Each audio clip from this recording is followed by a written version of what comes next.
So yeah, we're gonna go live now. Live on Expat Radio, Dry Time with Klaus. And a guest, we have Michael Morris. So we're gonna talk about differences between inspections and independent inspections, and what our with expert and single joint expert can help us to understand a bit more. There we go. Let's go. Hi.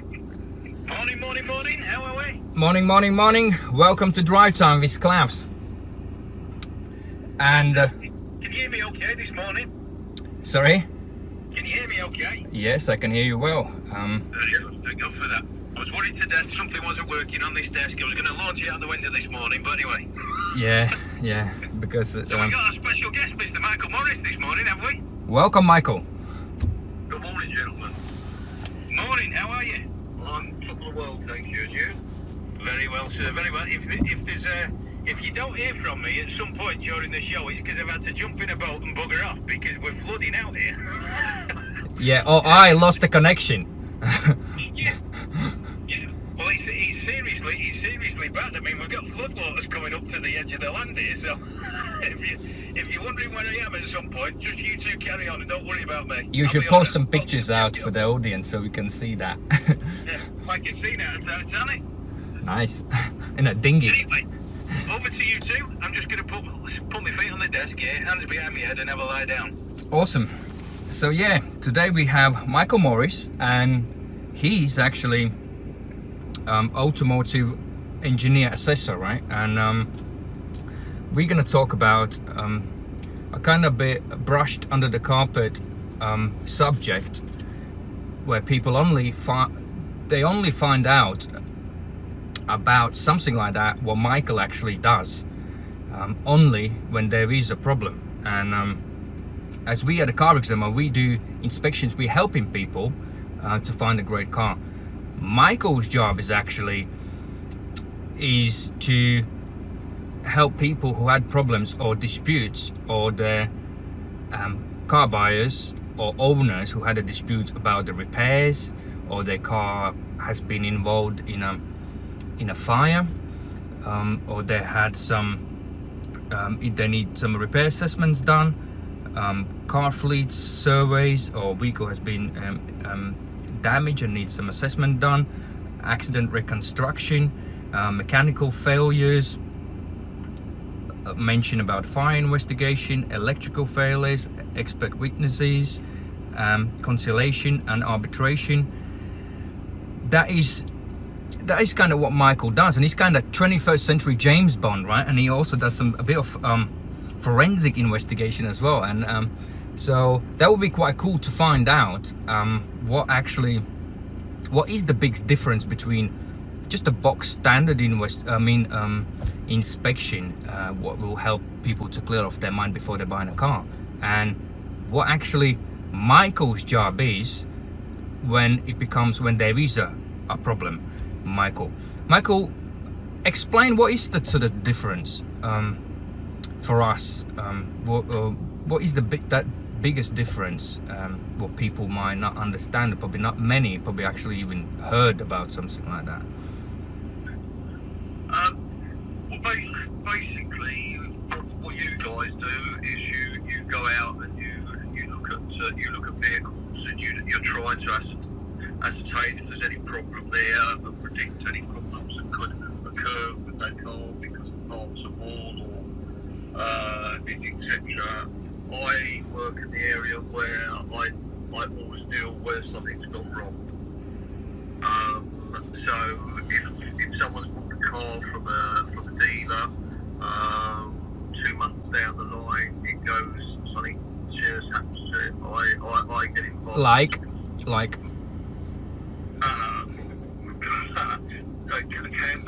cam belt goes. That's a common one, yeah.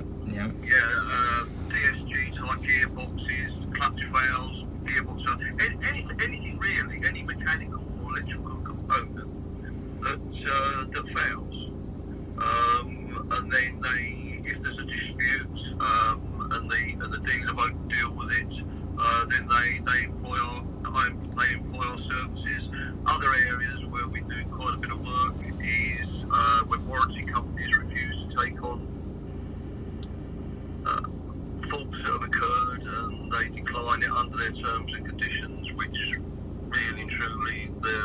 it's not excluded under their terms and conditions. We do quite a bit of that. I have, Michael, regarding these warranty companies, why would you think they do that? They do this for people, if the people actually paid the money for that particular vehicle to have that extended warranty. Basically, they're insurers, and not to put too harsh a word on it, insurers like to decline claims frequently. So they have their exclusions written into the terms and conditions, and they sometimes try and use them, the exclusions, unjustifiably. All right, and is it like kind of an epidemic problem in your opinion for what the people actually get stuck with? Well, the thing is, it's like a lot of things, isn't it? You get what you pay for. Some people think that paying £200 for a 3-year car warranty is good, but it's the one where you're going to pay £1,500 for 3 years warranty. It is the decent company. There's decent companies out there, and there's poor companies out there. So, listeners, you see, there's a little message what everyone can learn, and I always I've well been saying, if you're gonna pay something cheap, right? Read the terms and conditions, because there's a reason why that particular service or product costs less. And when you buy something assuming it covers this, covers that, and then it actually doesn't, as Michael mentions that he deals with that all the time. You pay more for better company, better insurance, extended insurance, and highly likely your problem will be covered. Is it, Michael? Yeah. The sort of things that go on, the cheaper companies will. I mean, most warranty companies will exclude things like drive belts, or alternator belts, or whatever you want to call them. Some companies will exclude them, and they will exclude the result damage. Other companies will exclude the belt, but will cover the result damage. And the result damage is when broken sections of that drive belt enters into the timing belt chamber, gets trapped in there, breaks the timing belt, severe internal damage to the engine. Now, some warranty companies will deal with that. Others have excluded it under the result damage clause. That's. I will ask the question. That's kind of bit of contradictory as well. I mean, in your opinion, I haven't been actually reading those terms and conditions as much, and I believe most of our listeners, they don't read those terms and conditions, and they're highly likely they are kind of hidden from your eyes when you're purchasing like that. Because, to be honest, you open something slightly different for me as well. I never actually thought about this because the failure what you just mentioned, when the fan belt starts shredding and some bits and pieces enters behind the timing belt cover and wraps up around the cum pulley, and then the major failure occurs.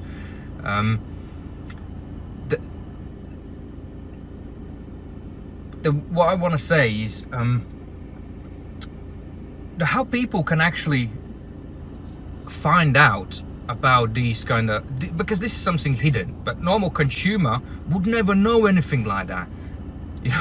The normal box standard driver would never even think about this such situation. Like even I never came around this situation.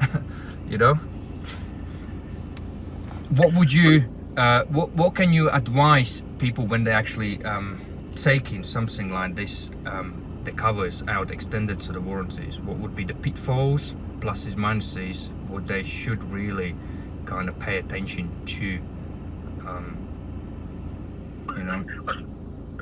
I think it boils down to what I touched on earlier. It's the cost of the premium. The cheaper the premium, the more exclusions they're going to have in there. you know, it's people should read the terms and conditions. It's like any insurance policy; they should read the terms and conditions. And quite honestly, the majority, and myself included, don't always read the terms and conditions. That's the only thing they can do. But whether they can actually understand it once they've read them is another thing. I mean, what I would strongly recommend is just researching it on the internet and find out the ones that have got the best feedbacks. Yeah, that's a good consumer advice Yeah. regarding that.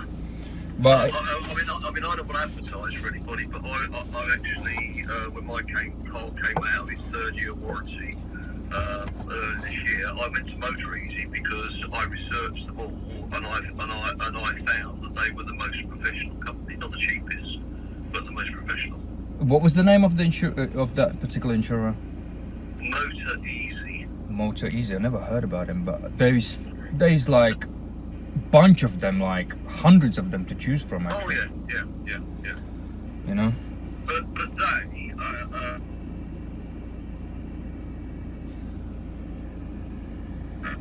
When they take you on, they get you to take cars to helmets, and they have a vehicle check before they take it on.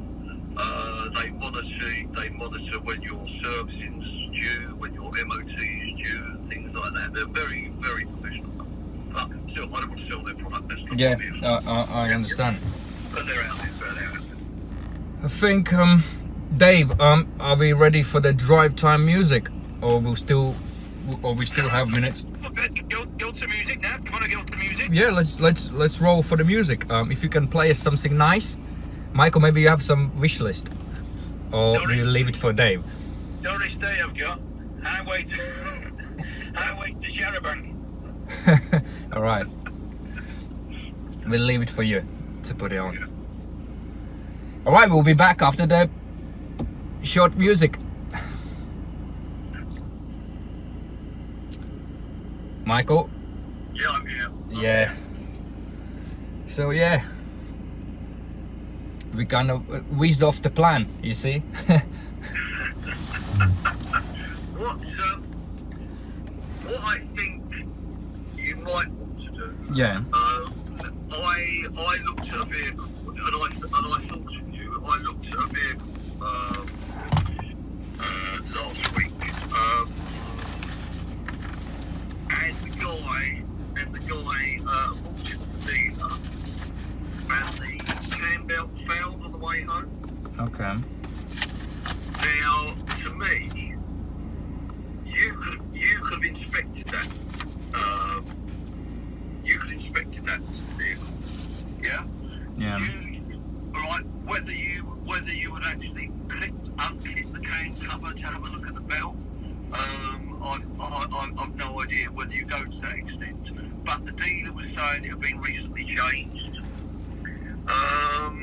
You know, what position would that have put you in if you just said that vehicle was okay to purchase? And quite honestly, if I'd looked at it, I would have did a pre-purchase inspection. I would have said, okay, you know, dealer's saying the cam belts, he's done 111,000 miles, it clearly says the cam belt was changed recently, you know. In this instance, a vehicle inspection would have prevented this, but, you know, this fault was on there, which would have been done. I mean, to me, the discs are dangerous. You don't know whether that bloke's going to go off to the Alps and be driving down a mountain, you know, and get brake failure. You just don't know, do you? You know? Yeah, absolutely. Yeah. No, because it's too thin and they've overheated. So yeah. Yeah, that will be good. Just a good discussion. I'm not going into too technical things. No.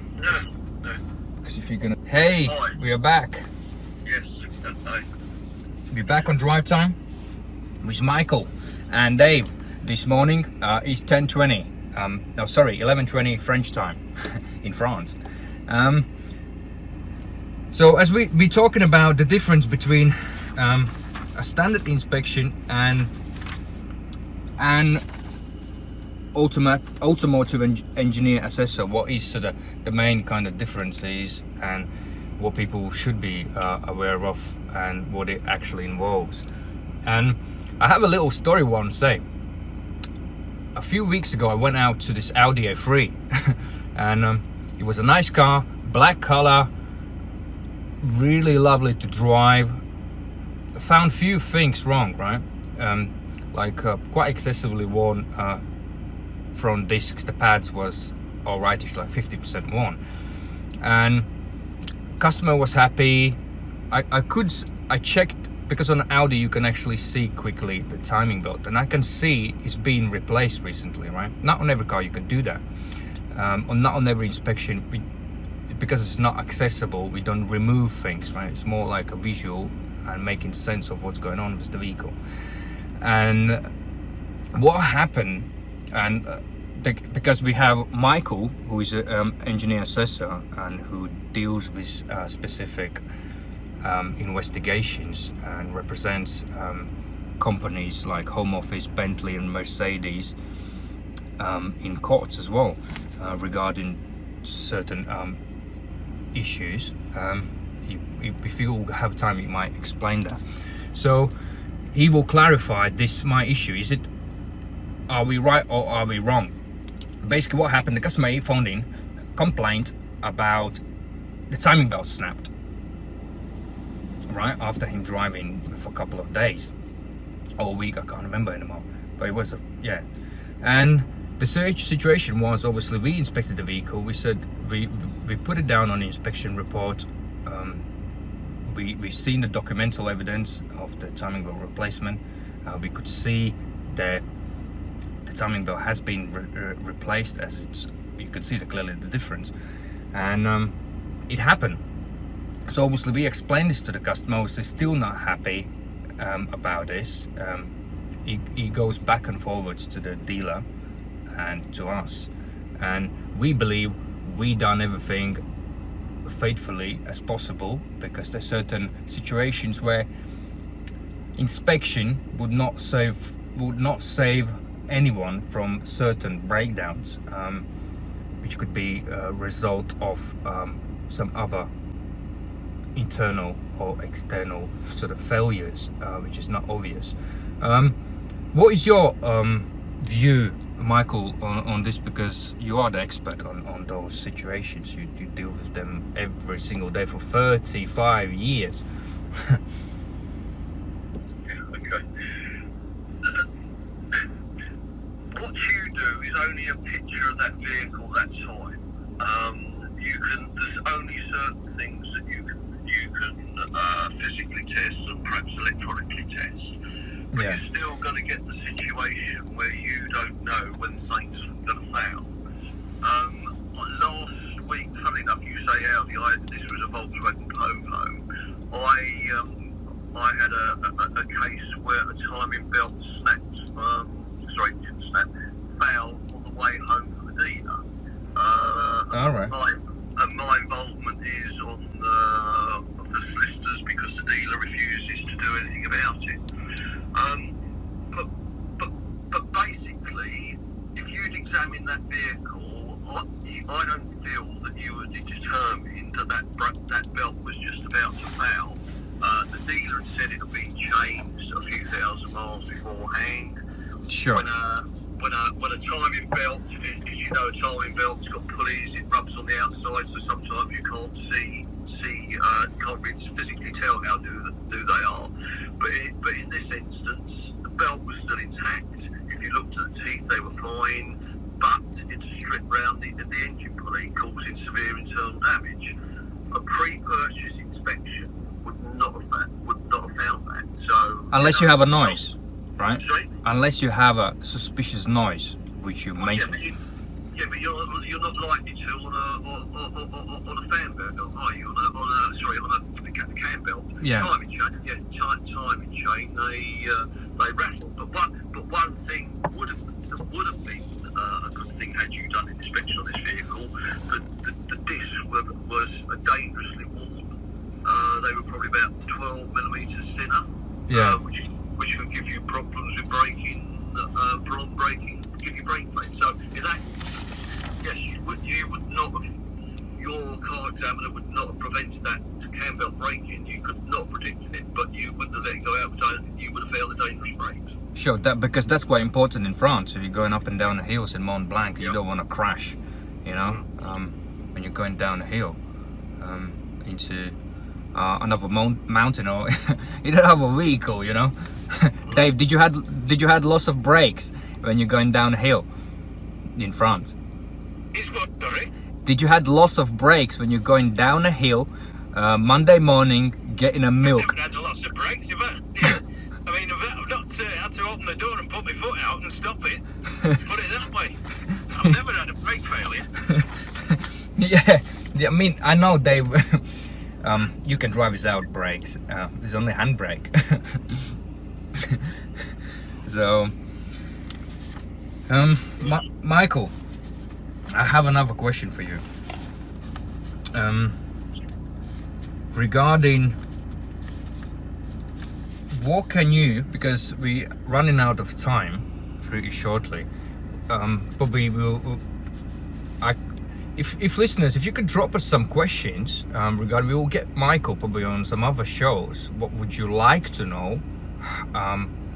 How would you need to deal with some situations? Like Michael will be able to advise you. You can drop us the question in on expactradio.france@gmail.com, and we'll be happy to answer your questions. But Michael, if you could just advise how the people could avoid these issues right at the beginning, when they're buying a car or when they repair the vehicle at the garages, what they should say, for instance, look to not run into the bad garage, bad mechanic, or ask from the dealership if they going to the main dealer. You know, the warranties we already kind of discussed.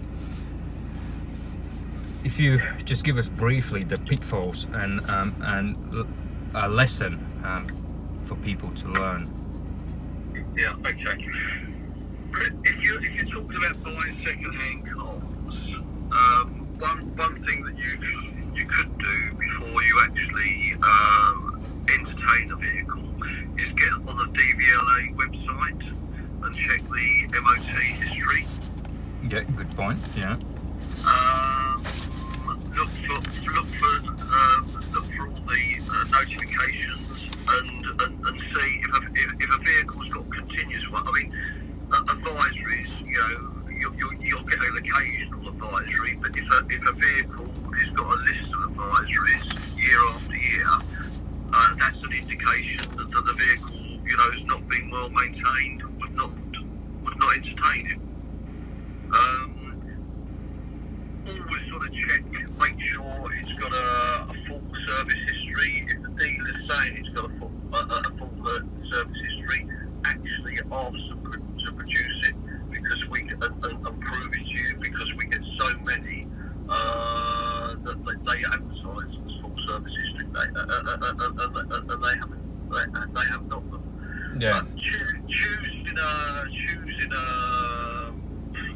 Choosing a repair, a reasonable garage, good quality garage, is probably a difficult one, because even if you go on and check their rating on Google or something like that, there's so many out there that have got good ratings that really aren't doing it.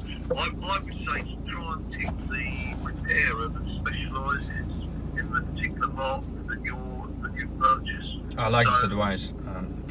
Just go, if it's an Audi, go to an Audi aftermarket specialist. I don't think there's any particular advantage of paying through the nose and going to a main dealer on a vehicle that's 4 or 5 years old. I agree. And quite honestly, I find that it's the guys that are working, it's the specialist guys that are working on these older vehicles know what the problems are. They've dealt with it, where the main dealers have normally replaced or repaired things under warranty. They just haven't had the scope of the repairs that have to be taken at the higher margins. So the specialist is sometimes more skilled in doing so. and they have more love towards those specific brand vehicles. Yeah. And the attitude towards the customers, I believe, so which nowadays is more important. That's what everyone kind of wants, a good attitude towards the person to if you bring in the car somewhere, who looks after you, and that's missing, I believe. I believe a lot of listeners would agree with that the trade needs a bit of customer service improvement. Dave,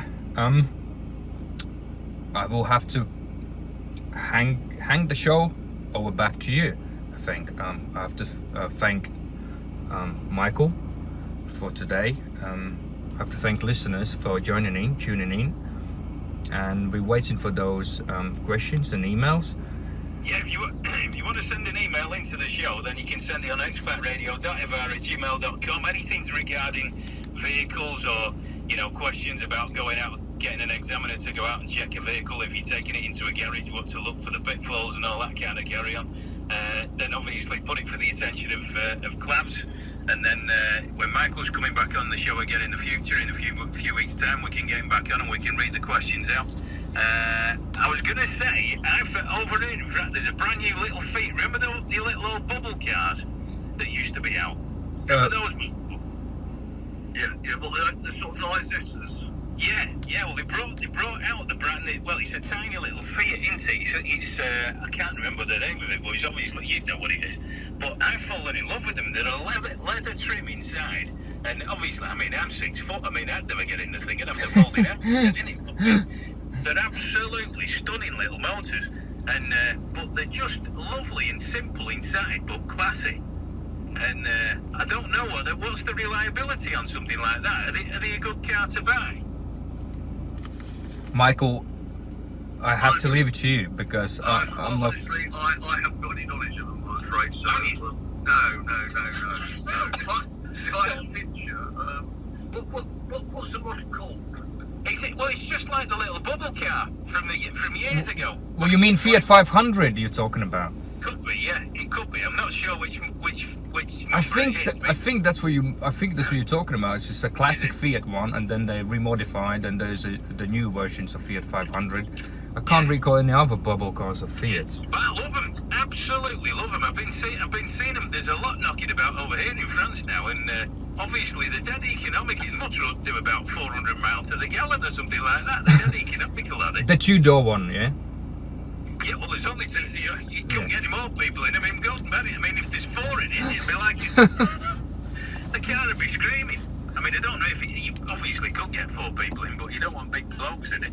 Well, with Fiat, Dave, in general, they are kind of tricky cars, right? I mean, as long as it's in a good condition, low mileage, very well maintained, full service history, you make sure what you buy, you check what you buy. It's fine, but if you buy something bad, like anything, it's no good anymore, right? That's just generalization about the vehicles. Right. So if anyone's looking at them over here in France or in Spain or Italy, I know they're probably a big seller over there, but seriously, if you're thinking of swapping your cars over, have a look at these little Fiats. They are nice, I agree, yeah. Yeah. Actually, Dave, I'm having a look at them now. Yeah. And bearing in mind what I've done for a living for all these years, so I've got a very negative view. All I can say is don't get between 2 lorries on a motorway. No. Well, I know. I mean, you won't want to be driving around, the M25 in it or anything like that, would you? But I mean, over here where I am, I mean, you're lucky if you see if a cow runs out in a field, that's a traffic jam. That over here. If you 2 cows and a donkey running near you, you're in trouble. But it's quiet as a mouse. But there's a lot of those little Fiats. The women use them for runarounds. And I saw a bloke. He looked dead suave and everything at La Rochelle a couple of weeks ago, and he got out of one of these little Fiats with a bunch of flowers. Yeah. So, but the flowers made the car look big because the bouquet was that big. I thought, God, even the car was grateful when the flowers got out. It was that small. But it's a great little runaround. I think they're lovely little motors. Yeah, there's quite a lot of space in my look it might look small from outside, but it's quite a lot of space. Like in a Mercedes Smart, it will look even ugly and smaller, but once you're in it, it's not that bad. Yeah. Very much. I think I've actually got a photograph of me many moons ago with my head, because I'm reasonably tall as well, sitting out the sunshine roof doing handbrake turns in the snow in one of these things. I would like to see We're all that. young ones, you know. Oh my God! Don't admit to that. Now you're going to be. If you hear sirens turning up at your house, it's either an ice cream van or the police are turning up for. You'll get a warrant out for you. Now that's I don't know how old you guys are, but do you remember the sort of that we used to call them invalid carriages years and years ago? They were little three-wheeler things. They were green or blue. Do you remember? Yeah. Well, I'm 50. I'm 51 now. Okay. Dave, ask how old is Michael. Ask him. I'm not saying. He's the oldest man standing in universe. But I used to be, when I was in the trade, we used to repair them. And lads being lads, we used to race them. Right. And one of the guys rolled it over, which you think is a particular problem. But the problem was the ministry controlled the parts, so you couldn't get the parts for them without getting a chitty from the ministry, and then they would issue a part. So this thing was off the road for about 6 months while we sourced parts. So that was someone's car. That was someone's car. He rolled.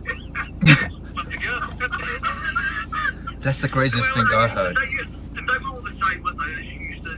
They used to give them another one. But what we were doing was we was waiting for something to come in. Was something wasn't too badly repaired, damaged. We cut that off, put it on this one we rolled, and then wait for something else to come on the edge. My God. Well, that's what you don't want to buy nowadays. So anything, I'm just thinking now, if people get a car back after an MOT, you might be getting something else.